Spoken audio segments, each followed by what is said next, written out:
Hello mga ka-playmates! Andito na naman ako. It's MA's Mixed Videos YT. At ngayon, ang ituturo ko po sa yung tutorial ay kung paano tayo gumawa ng thumbnails sa ating YouTube videos. Okay, so ang kailangan lang po natin is yung dalawang application na to. Kailangan po natin siyang i-download through sa Play Store natin. First is yung Pexilab. Ito siya. At pangalawa ay yung YT Studio. Ito siya. So, click muna natin yung Play Store to download the said apps. At saka dito tayo sa Play Store. Click lang po natin yan.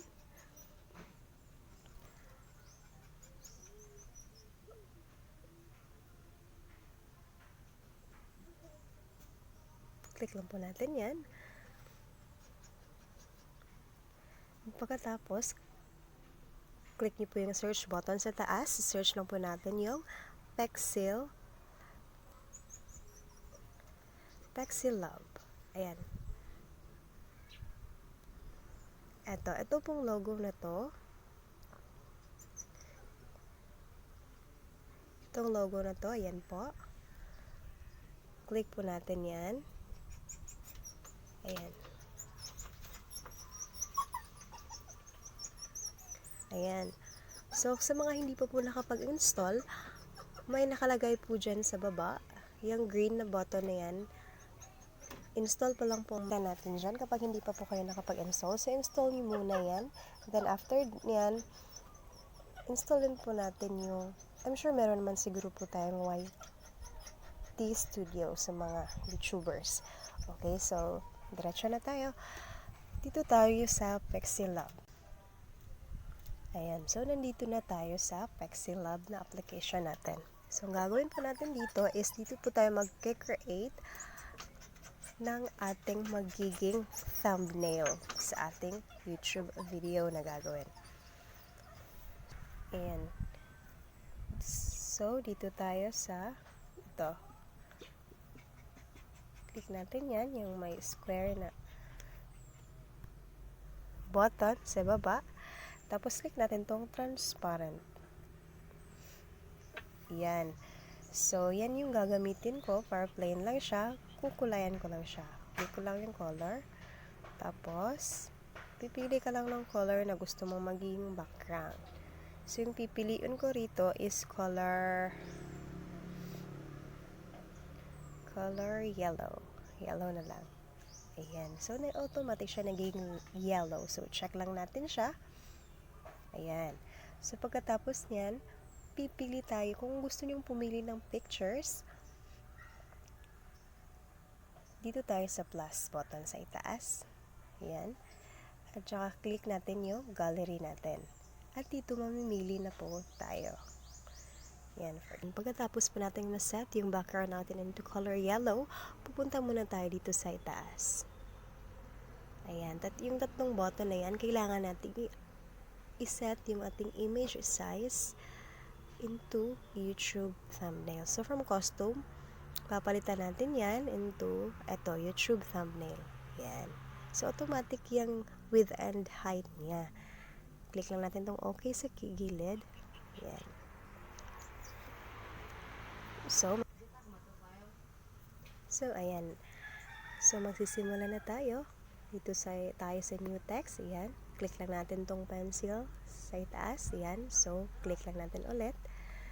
Ayan. Pwede na po tayo mag-type dito. So, try po natin.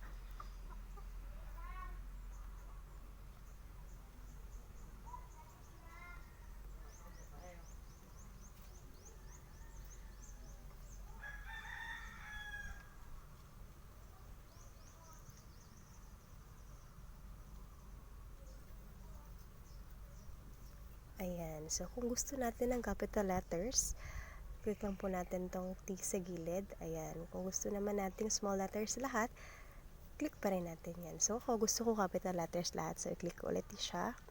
Ayan. And then, after that, click lang natin tong OK button sa gilid. Ayan. So, yan makikita na natin yung tinype natin kanina. So, ang gagawin natin ngayon is mag-change font style tayo. So, dito tayo sa may letter A sa ibaba. Ayan. So, click natin tong style sa gilid. Then, browse. And then, click natin tong sample. Mamimili lang po kayo dyan kung anong style yung gusto nyo. Ito, gusto ko to. Try natin to. Ayan.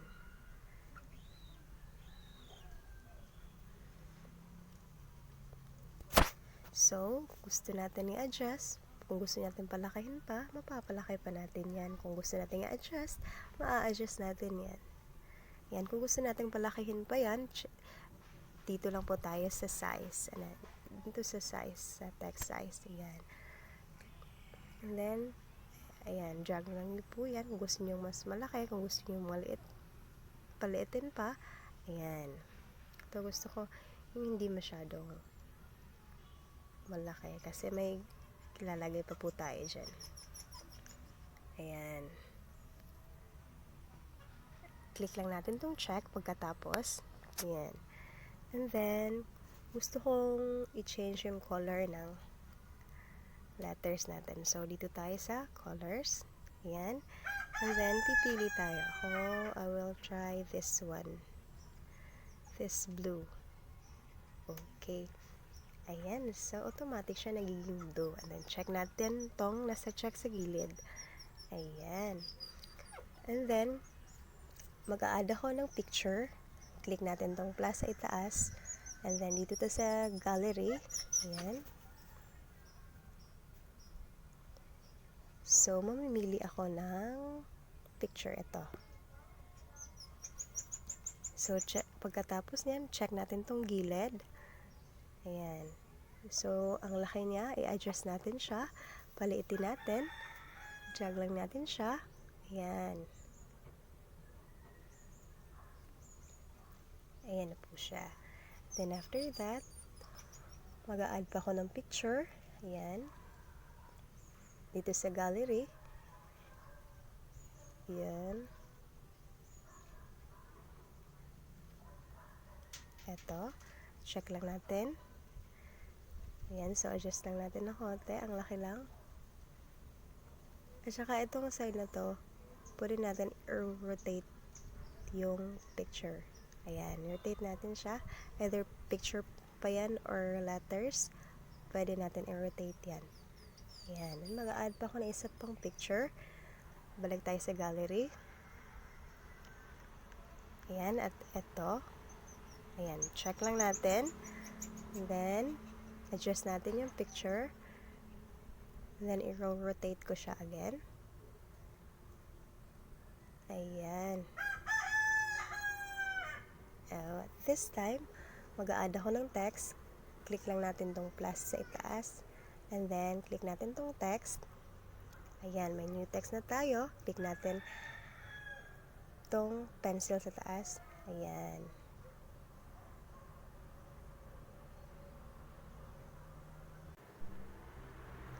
Ayan, click lang natin to ulit.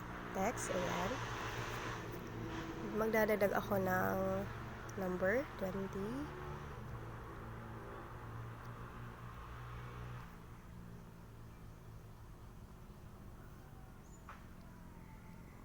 Ayan, okay natin. Then, adjust natin ulit yung style. Browse. Ito. And then, gusto natin palakihin. I-adjust natin yung size. Ayan. Ayan. So, click natin yung check. So, ayan, diba? So, ayan. Tapos na po tayo mag-edit ng para pagiging thumbnail natin sa ating YouTube video. So, ngayon, ang gagawin natin is isi-save natin siya. So, dito tayo sa itaas, sa tatlong button na to, click natin. Ayan. And then, dito tayo sa export image. Ayan. So, isi-save natin siya dito, save sa gallery. Pwede natin siyang i-change from JPG, no transparency. Pwede rin natin subukan tong PNG sa baba. Ayan, click natin. And then pagkatapos nyan, click na natin tong save to gallery. Ayan. So, automatic na yan na save. So, ngayon dito tayo sa home muna. Then, titingnan muna natin kung makikita ba natin sa photos natin, sa gallery. So, ayan. Dito tayo sa Pexi Lab.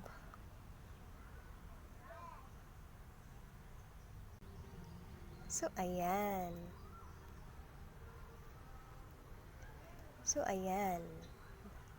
Ito na siya. Makikita talaga natin sa photos natin. So, balik tayo sa home. Tsaka, the second one na kailangan natin is yung YouTube studio natin. Click lang natin tong YouTube studio. Ayan.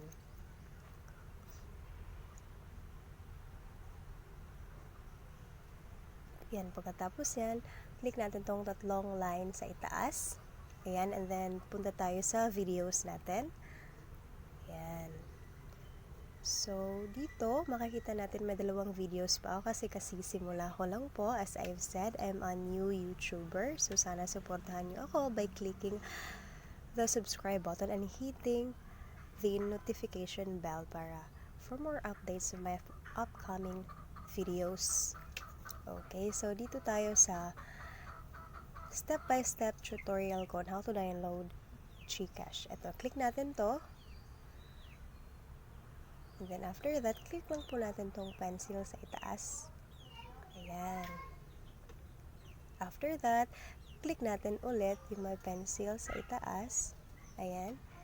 So, ayan. Makikita nyo dito, may option na change.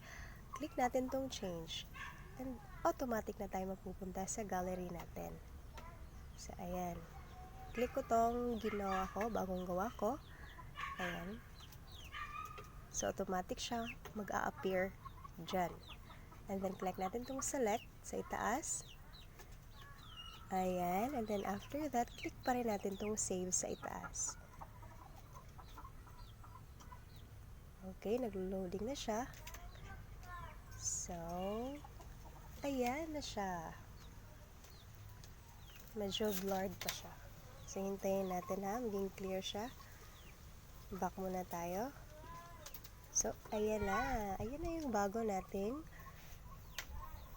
thumbnail na ginawa para sa ating Gcash na tutorial. Okay, so just as simple as that, mga ka-playmates. And that's all for today. I hope na may natutunan kayo. And have a good day sa ating mga ka-playmates. Hanggang sa muli. Bye-bye for now.